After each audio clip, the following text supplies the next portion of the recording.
தமிழகம் முழுவதும் எங்க சென்று பிரச்சாரம் செஞ்சாலும் மக்கள் எழுச்சியாக இருக்காங்க, தெளிவா இருக்காங்க. திமுக செய்யற சதி திட்டங்களை என்ன பொய் வாக்குறுதிகள் கொடுத்தாலும் யாருமே நம்ப மாட்டேங்கிறாங்க. இவங்க தேர்தல் அறிக்கையில சொல்லியிருக்காங்க பெட்ரோல் டீசல் விலையை குறைக்க போறோம், சிலிண்டர் விலையை குறைக்க போறோம்ன்றாங்க. 3 வருடங்களை ஏன் பண்ணல?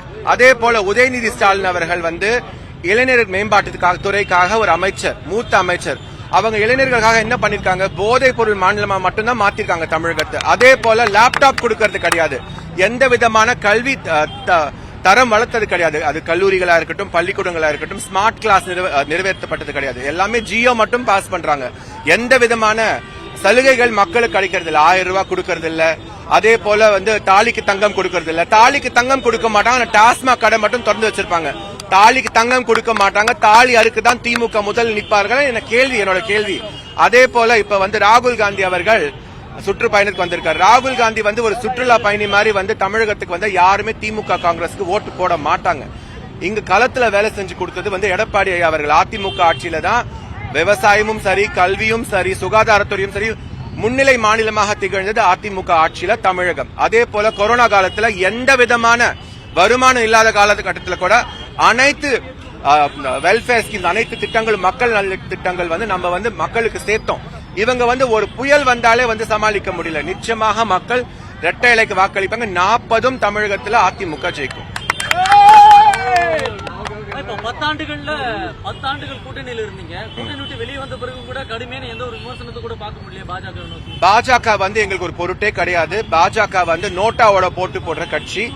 பாஜக நம்ம ஆட்சியில இருக்கும்போது மத்திய அரசோட இணக்கமா இருந்தாதான் நிறைய திட்டங்கள், சட்டங்கள் கொண்டு வர முடியும். அதே 11 மெடிக்கல் காலேஜ் கூட நம்ம பெர்மிஷன் வாங்கணும். ஆனா நம்மளும் அதுக்கு பட்ஜெட் அலோகேஷன் பண்ணி அதுக்கான திறன்பட நம்ம செயல்பட்டாதான் நம்மளுக்கு சென்ட்ரல் ஸ்கீம்ஸ் வரும். அது ஸ்டேட் ஸ்கீம்ஸ்க்கு, சென்ட்ரல் ஸ்கீம்ஸ்க்கு நம்ம இணைந்து பணியாற்றினா அந்த ஒரு பார்ட்னர்ஷிப் நல்லா இருக்கும்.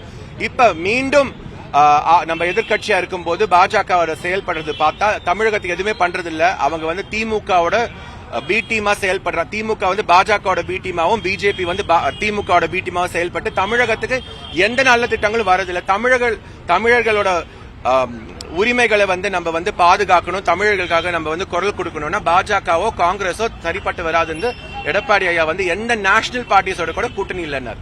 உதயநிதி அவர்கள் ஒருமையில பேசுறாரு, ஆபாசமா பேசுறாருன்னு சொன்னீங்க. இப்ப நீங்க பேசல கூட அண்ணாமலை அவர்களையும் உதயநிதி அவர்களையும் ஒருமையில பேசியிருக்கீங்களே. அண்ணாமலை அவர்கள், உதயநிதி அவர்கள் என்ன மாதிரி பேசியிருக்காங்க? உதயநிதி அவர்கள் தவறான வார்த்தைகளை ஆபாசமாக பாலியல் ரீதியாக, அது செக்ஷுவல் கானோட்டேஷன் சொல்லுவாங்க இங்கிலீஷ்ல.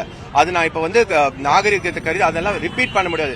சில வார்த்தைகள், விளக்கு பிடிக்கிறீங்க, முட்டி போடுறீங்க, படுத்துக்கிறீங்க, சில்லற தேடல, காலு சந்தில வேற என்ன தேடுறீங்க, இதெல்லாம் பேசியிருக்காரு மேடையில. இதெல்லாம் பார்த்துட்டு மக்கள், இளைஞர்கள் எத்தனை பேர் பாக்குறாங்க. அதுக்கு தக்க பதிலடி கொடுக்க வேண்டிய, நான் எது விதமான அநாகரிகமா நான் பேசல, அவங்க பேசுனதுக்கு பதிலடி கொடுத்த. அதே போல அண்ணாமலை அவர்கள் புரட்சி தலைவி அம்மாவை விமர்சிக்கிறார். புரட்சி தலைவி அம்மா 6 முறை முதலமைச்சர். அண்ணாமலை ஐபிஎஸ்ல ஒண்ணு விளங்கலன்ட்டு விட்டுட்டு வந்துட்டார் அரசியலுக்கு. இங்க சோசியல் மீடியால அரசியல் செஞ்சுக்கிட்டு கூட்டணியில இருக்கும் போது அம்மாவையும் அண்ணாதுரையும் விமர்சிக்கிறார். தமிழக மக்கள் எல்லாமே பார்த்து கொண்டிருக்காங்க. நிச்சயமா ஏத்துக்க மாட்டாங்க.